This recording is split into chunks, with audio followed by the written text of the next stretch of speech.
Zaidi ya wanajeshi 20 wa Ukraine, magari kadhaa ya kivita na mfumo wa mizinga viliweza kuondolewa au kuangamizwa na kundi la vita la Russia Mashariki kwa kutumia mfumo wa roketi wa uragani kusini mwa Jamhuri ya Watu wa Donetsk.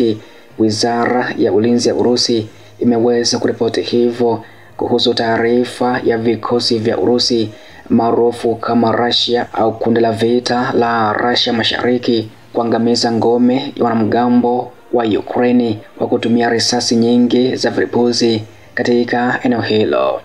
Pia baada ya taarifa hii utasikia pia kile ambacho wanajeshi wa Marekani walioko huko nchini Ukraine kama wanajeshi wa kujitolea wameweza kuzungumza pia kuhusu kile ambacho Trump ameweza kukipitisha katika siku za hivi karibuni, ambako wamesema ya kuwa ilichofanya nchi ya Marekani ni kama kuwasaliti wanajeshi hao wakiwa vitani huko nchini Ukraine. Katika pia undani wa taarifa hii utasikia kila ambacho wamezungumza wanajeshi wa Marekani walioko huko nchini Ukraine. Cha msingi ungana nami hadi mwisho wa taarifa hii. Pia kupitia nambari ya 0679619650, yani 0679619650, unaweza ukajiunga na grupu letu la WhatsApp, ambako pia huko nimekuwa nikiweka matukio moja kwa moja kutoka mstari wa mbele wa kivita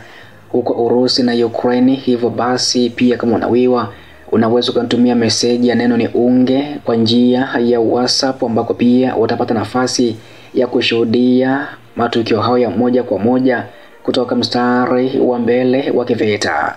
Nikianza na taarifa ya operation ya Urusi huko Jamhuri ya Watu wa Donetsk, ambako imeelezwa au Wizara ya Ulinzi ya Urusi imeweza kuripoti ya kuwa zaidi ya wanajeshi 20 wa Ukraine, magari kadhaa ya kivita na mfumo wa mizinga uliweza kuondolewa au kuangamizwa na kundi la vita la Russia Mashariki kwa kutumia mfumo wa roketi wa uragani kusini mwa Jamhuri ya Watu wa Donetsk, ambako wahudumu wa roketi nyingi za uragani waliangamiza ya wanamgambo kwa kutumia risasi nyingi za vilipuzi. Adui aliweza kupoteza zaidi ya wanajeshi 20, lori 2 za kubebea mizigo na mfumo wa mizinga. Kulingana na wizara hiyo, imesema askari wa brigedi ya 40 ya baharini ya Urusi wanasonga mbele kaskazini mwa makazi ya huko Velikaya Novoselinka, wakiondoa nafasi za kurusha adui na vituo vya kudhibiti. Tunashambulia vitengo vya nyuma vya adui, yani Ukraine, ngome, wafanyakazi. Tunalenga laini za vifaa na magari na vile mifumo ya risasi ili kurahisisha wanajeshi wetu. Wizara iliweza kumnukuu hivyo askari aliye na bendera ya Luti katika eneo hilo. Licha pia ya taarifa hii fupi ya operation ya Urusi huko Jamhuri ya Watu wa Donetsk kuhusu kuangamiza au kuondoa wanajeshi 20 wa Ukraine, magari kadhaa ya kivita na mfumo mizinga wa Ukraine katika eneo hilo, pia taarifa nyingine ambayo imeripotiwa saa chache zilizokwisha kupita ni kuhusu taarifa ya wanajeshi wa kujitolea wa Amerika wanaopigana nchini Ukraine, ambako wamesema ya kuwa wanahisi wamesalitiwa na nchi yao ya Marekani baada ya nchi hiyo kusitishwa kwa msaada wa kijeshi na kuacha kushiriki ujasusi na Kiev mapema katika mwezi huu. Inakumbukwa pia mkurugenzi wa CIA anayefahamika kama John Ratcliffe alithibitisha tarehe 5 mwezi wa 3 mwaka huu ya kwamba Marekani pia imesitisha ushiriki wa ujasusi na Ukraine, ambayo inaweza kuathiri uwezo wa Ukraine kutambua malengo ya Urusi na pia kujilinda dhidi ya mashambulizi ya makombora. Wanajeshi wa Amerika ambao walizungumza na shirika la habari la Kiev Independent kutoka nchini Ukraine walisema waliogopa na maamuzi ya hivi karibuni ya nchi yao na matokeo yaliyotokea ardhini nchini Ukraine.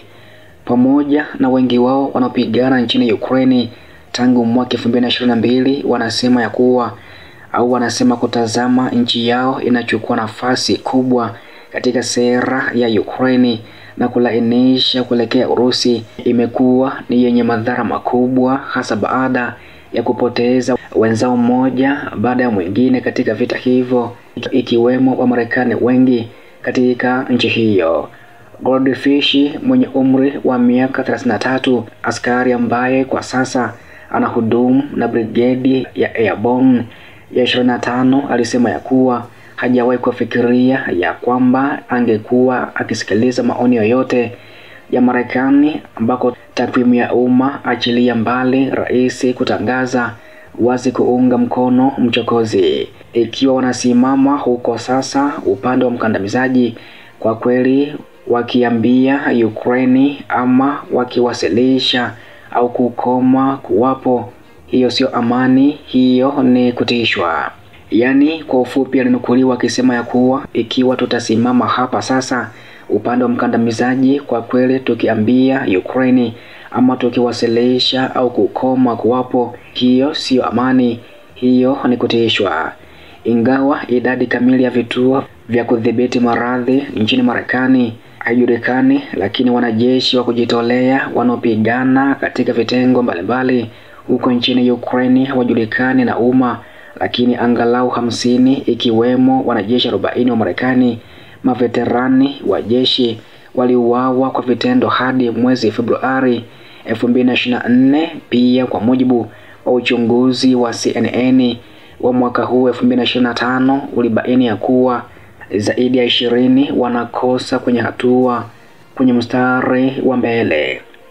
Kuelewa umuhimu wa maandishi ya Marekani, msaada wa kijeshi na dhabihu kubwa ambayo Ukraine tayari imefanya kuilinda nchi yake, baadhi ya wapiganaji wa Marekani walikuwa na matumaini ya kuwa Trump angeiacha Ukraine kama hiyo. Mwanajeshi Levi Perez mwenye umri wa miaka 36 ameweza kusema hivyo. Aliongeza, chini kabisa katika roho zao walijua ilikuwa inakuja. Perez Alaskan, ambaye anaenda kwa ishara yake rasmi Joka, alisema hivyo na shirika la habari la Kyiv Independent kutoka Ukraine.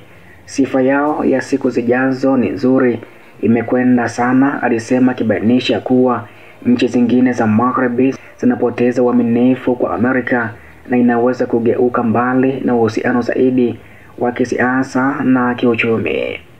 Perez na wanajeshi wengine wachache wa Marekani nchini Ukraine wana hakika ya kwamba hatua za haraka za Trump na timu yake zinafanya uwezekano wa vita vikuu vya 3 vya dunia kuepukika, haswa ikiwa China inaelekea. Wanaangalia wakati wa kuvamia taifa lingine huru zaidi. Alisema wako zaidi ya udhibiti ambapo wanaweza kuepuka vita vikuu vya 3 vya dunia, kwa sababu Urusi haitarudi nyuma kabisa na watarudi tena eneo lililoibiwa na Ukraine haitawaruhusu kuweka eneo hilo. Alisema hivyo Perez, akimaanisha takribani 20% ya ardhi ya Ukraine ambayo Urusi imechukua. Bila kujali makubaliano ya amani ya Trump juu ya Ukraine, vita na Magharibi ni msingi kwa utawala wa Putin. Wataalamu wanasema ongezeko katika hasara ya vikosi vya Ukraine natazamiwa na misaada ya kijeshi Marekani kuganda na kugawana, ujasusi kusimamishwa. Wanajeshi wa Marekani wameweza kuzungumza hivyo.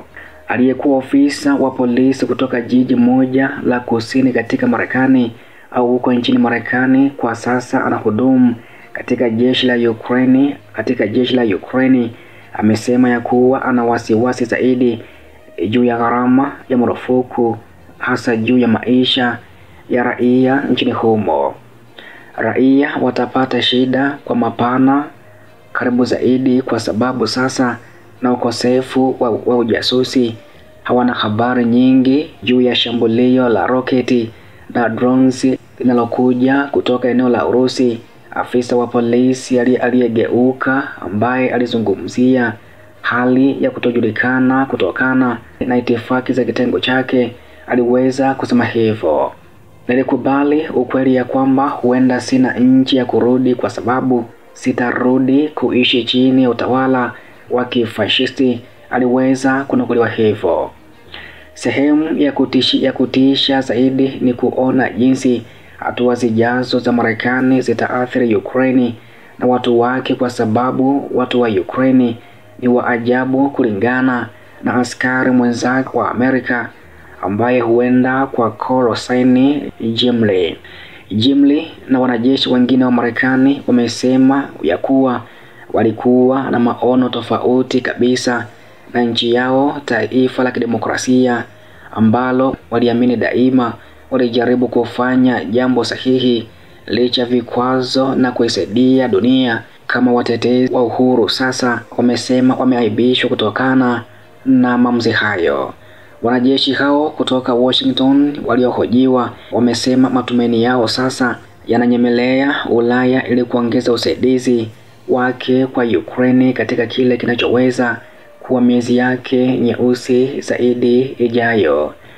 Rodfish ambaye alipokea jeraha baya karibu na kufungwa kwa Donetsk katika majira ya joto ya mwaka 2023 alisema ya kwamba Ulaya ni taiga anayelala katika vita hivyo. Daima nilifikiri itakuwa Urusi ambayo ingeenda mbali sana kuelekea Ulaya au kufanya vitisho vingi sana, lakini haikuwa hivyo, Rodfish alisema na kuongeza kuwa ilikuwa Amerika ikimkanyaga taiga na kuiamsha.